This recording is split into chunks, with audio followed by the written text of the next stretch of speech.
இயேசுவின் நாமத்தினாலே வாழ்த்துக்கள். இன்றைக்கு சங்கீதம் 62:11 நாம் வாசிக்கிறோம். தேவன் ஒரு தரம் விளம்பினார், 2 தரம் கேட்டிருக்கிறேன், வல்லமை தேவனுடையது என்கிற வசனத்தை வாசிக்கிறோம். ஆம், தேவனுடைய வல்லமை என்பது அது வனாந்தரத்தை அதிர செய்யக்கூடிய வல்லமை.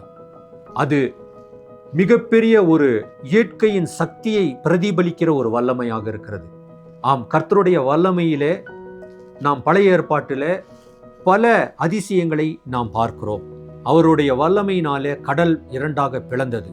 அவருடைய வல்லமையினாலே யோர்தான் நதி பின்னிட்டு திரும்பி சென்றது. அவருடைய வல்லமையிலே பல அற்புதங்கள் நடந்தது. நம்முடைய தேவன் வல்லமையின் தேவன். இந்த வல்லமையை தேவனை நாம் நம்முடைய தெய்வமாக கொண்டிருக்கிறோம். நாம் எதற்கும் பயப்பட வேண்டிய அவசியம் இல்லை. இந்த வல்லமையின் தேவனுடைய வல்லமையை தரித்தவர்களாக நாம் இந்த உலகத்தில் வல்லமையின் பிள்ளைகளாக நடந்து செல்லலாம். தேவன் தாமே நம்மை இன்றைக்கு ஆசீர்வதிப்பாராக. ஆமென்.